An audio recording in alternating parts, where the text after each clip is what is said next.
नमस्कार दोस्तों, मैं हूं राजदीप तोमर और आपने देखना प्रारंभ कर दिया है TV30India.com का विशेष कार्यक्रम हक की बात।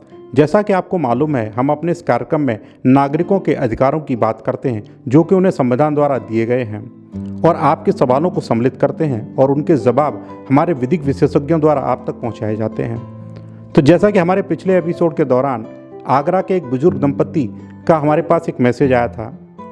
उनकी पहचान हम उजागर नहीं करना चाह रहे हैं, इसलिए उनका नाम यहाँ पर नहीं ले रहे हैं अपने शो में।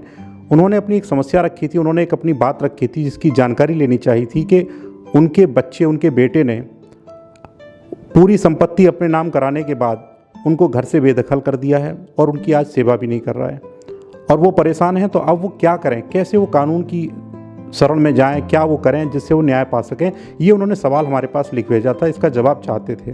तो हम आज के एपिसोड में इस सवाल को रखेंगे और हमारे विधिक विशेषज्ञ इस पर पूरी जानकारी देंगे। और इस पर जानकारी देने के लिए हमारे साथ मौजूद हैं एडवोकेट कपिल मोहन गौड़ जी। गौड़ जी, आपका स्वागत है TV30 इंडिया पर। जी धन्यवाद भैया राजदीप जी।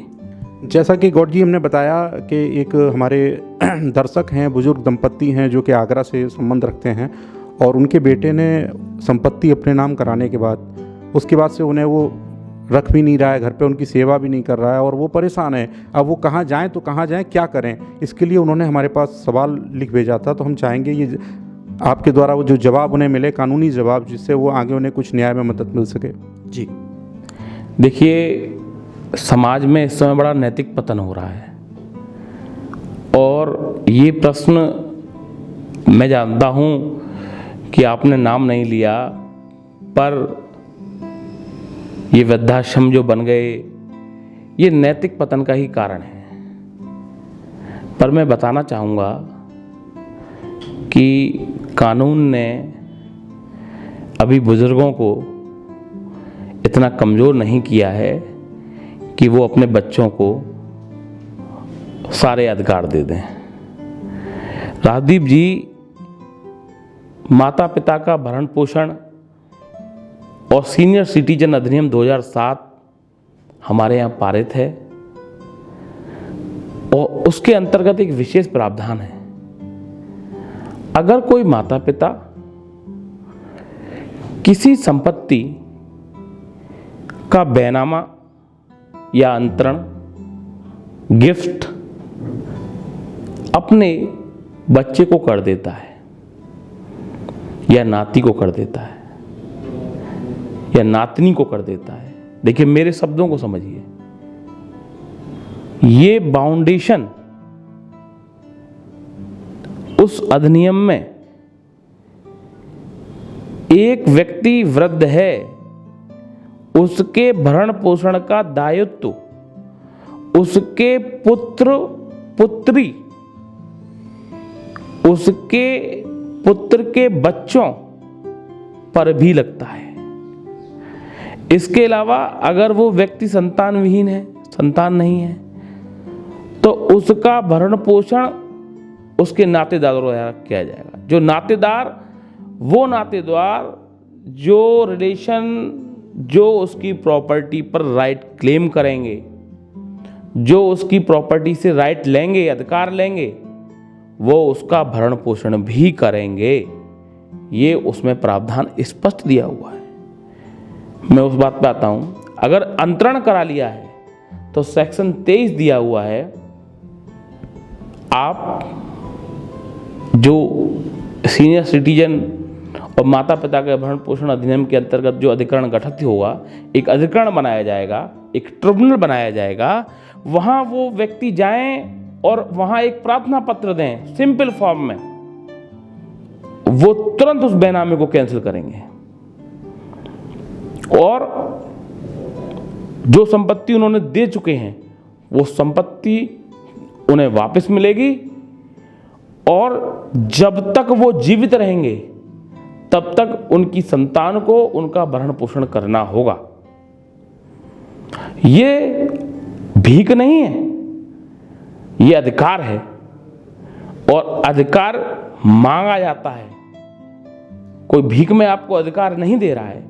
जब वो बच्चे छोटे थे तब आपने पढ़ाया था, अब आप वृद्ध हैं तो आपको अच्छी मेडिकल एड, अच्छा स्वास्थ्य और पूरा भरण पोषण देने का दायित्व तो उन बच्चों का है। और इसके लिए आप अपने यहाँ के जिला मजिस्ट्रेट के यहाँ जा सकते हैं।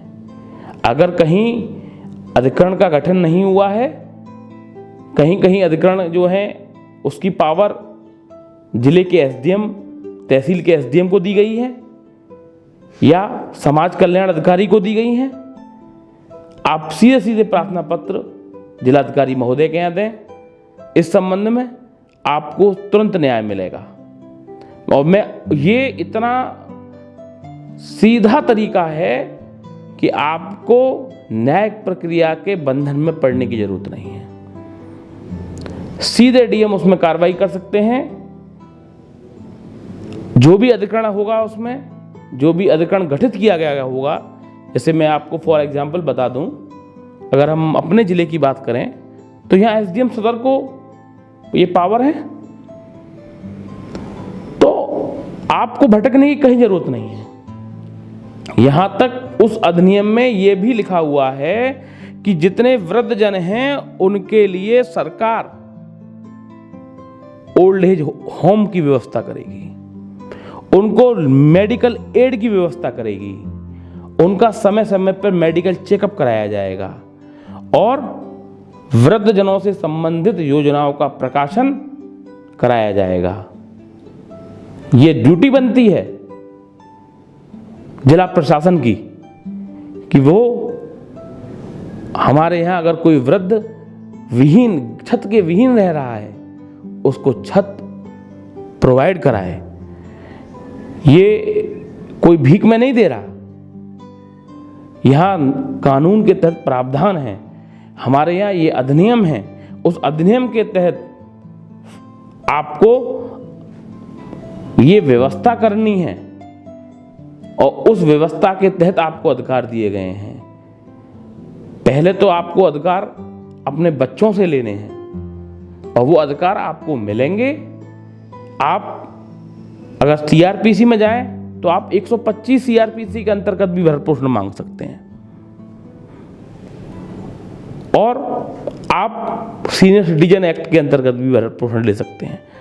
परंतु सीनियर सिटीजन एक्ट के अंतर्गत आपको भरण पोषण मिलना ज्यादा आसान प्रक्रिया है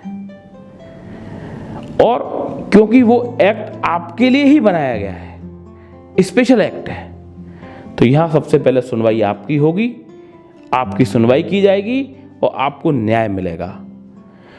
और एफआईआर तक का प्रावधान है, दंडित करने तक का भी प्रावधान है उसमें। अगर कोई ऐसा व्यक्ति है जो अपने माता पिता को या ऐसे किसी सीनियर सिटीजन को परेशान कर रहा है तो उसके खिलाफ आपराधिक मुकदमा भी वो अधिकरण दर्ज कर सकता है, उसको दंडित कर सकता है। और भरण पोषण का जो प्रार्थना पत्र है वो बहुत जल्दी तय कर दिया जाएगा और ये दोनों ही कार्रवाई कर सकते हैं आप। अधिकरण जो बनाया, जो सीनियर सिटीजन अधिनियम के अंतर्गत जो भी प्राधिकरण होगा उसके ऊपर ना तो सिविल न्यायालय की बात, सेक्शन 27 में स्पष्ट दे रखा है कि सिविल न्यायालय की कोई भी कार्रवाई का उस पर अपवर्जन नहीं होगा। आप कोई कार्रवाई सिविल न्यायालय में करते हैं, करते रहिए, ये आपकी एक फौरी प्रोसेस है, आप इसे तुरंत शुरू कर दीजिए, यहाँ आपको तुरंत न्याय मिलेगा। जब तक आपको वहाँ से न्याय मिलेगा न्यायालय से, उससे पहले आपको अल्टीमेट रेमेडी यहाँ मिल जाएगी। और आपके, मैं तो कहना चाहूँगा आपके यहाँ TV 30 के माध्यम से कि जितने भी बच्चे या माँ बाप जो इस समय दुखी हैं वो बिल्कुल ना घबराएं, बुजुर्ग हैं, और वो सीधे, अगर कोई आपका बच्चा आपको परेशान करता है तो सीधे कंसर्निंग SDM के पास जाइए, एक प्रार्थना पत्र दीजिए और उसको बेदखल करिए, है ना। जो व्यक्ति आपको भरण पोषण नहीं कर सकता है तो वो आपकी संपत्ति में अधिकार रखने का भी अधिकारी नहीं है। बहुत ही महत्वपूर्ण बात हमारे उन दर्शकों के लिए जो बुज़ुर्ग हैं और जो सीनियर सिटीजन की जद में आते हैं, उनके लिए एक बहुत महत्वपूर्ण बातें थीं जो हमारे विधिक विशेषज्ञ एडवोकेट कपिल मोहन गौड़ जी द्वारा बताई गई। और हमारे जो आगरा के बुजुर्ग दंपत्ति थे जिन्होंने हमारे पास सवाल लिख भेजा था, उनका ये सवाल का सही जवाब है जो उन तक पहुंचा है, जो कि उनके काम आएगा निश्चित तौर पर। ऐसा ही अगर आपके भी पास कोई सवाल है कानून से जुड़ा हुआ, अपने अधिकारों से जुड़ा हुआ, तो हमें लिख भेजें। हम प्रयास करेंगे अपने अगले एपिसोड में उसे शामिल करने का और उसका सही जवाब आप तक पहुंचाने का। और हाँ, अगर आपने अभी तक TV30 इंडिया का एंड्रॉयड ऐप डाउनलोड नहीं किया है तो प्लीज़ उसे गूगल प्ले स्टोर से डाउनलोड कर लें।